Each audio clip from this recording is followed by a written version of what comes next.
Hello, welcome back to ഹിസാസ് world. ഇന്നതാ ഞാൻ 5 വർഷം മുമ്പ് ഞങ്ങൾ പോയ വാഗമൺ യാത്രയുടെ വിശേഷങ്ങളൊക്കെ പൊടി തട്ടിയെടുത്തുകൊണ്ടാണ് കേട്ടോ വന്നിട്ടുള്ളത്.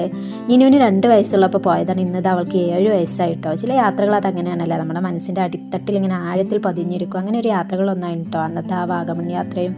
അതുകൊണ്ട് തന്നെയാണ് കേട്ടോ ഇന്ന് ഇത് നിങ്ങളുടെ മുന്നിൽ പുതുമയോടെ എനിക്കത് പറയാൻ കഴിയുന്നതും. ഞങ്ങൾ കല്യാണം കഴിഞ്ഞിട്ട് 1-2 മാസമായപ്പോഴേക്കും എനിക്ക് നിനുവിന് വയറ്റിലുണ്ടായി. അതുകൊണ്ടൊക്കെ തന്നെ ചുരുക്കം ചില യാത്രകളായിട്ടോ ഞങ്ങൾ അന്ന് ഒരുമിച്ച് പോയിട്ടുള്ളൂ. അങ്ങനെ ഇരിക്കുകയാണ് കേട്ടോ അന്ന് പ്രതീക്ഷിക്കാതെ ഇങ്ങനെ ഒരു യാത്ര പോയത്. അന്നൊരു ശനിയാഴ്ചയായിരുന്നു കേട്ടോ. ശനിയാഴ്ച രാത്രിയാണ് ഞങ്ങൾ വാഗമണിലേക്ക് യാത്ര തിരിച്ചത്. രാത്രി യാത്രകൾ എനിക്ക് നല്ല ഇഷ്ടമാണ് കേട്ടോ. രാത്രിയിലെ വഴിയോരങ്ങൾ തന്നെ പ്രത്യേക ഒരു ഭംഗിയാണല്ലേ. അങ്ങനെ രാത്രി ഇതാ ഞങ്ങൾ യാത്ര പുറപ്പെട്ട് ഞായറാഴ്ച രാവിലെ ഞങ്ങൾ വാഗമണിൻ്റെ മടിത്തട്ടിലെത്തി കേട്ടോ.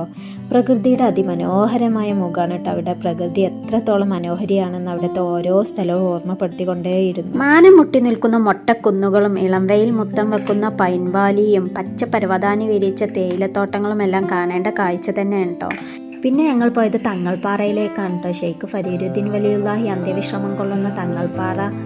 അപ്പോൾ അവിടേക്ക് പോയത് ഒരു അഡ്വഞ്ചറസ് ആയിരുന്നു കേട്ടോ. വലിയ മൊട്ടക്കുന്നുകളും അതുപോലെ തന്നെ പാറക്കെട്ടുകളൊക്കെ താണ്ടിയിട്ട് വേണം ഇങ്ങോട്ടേക്ക് എത്താൻ.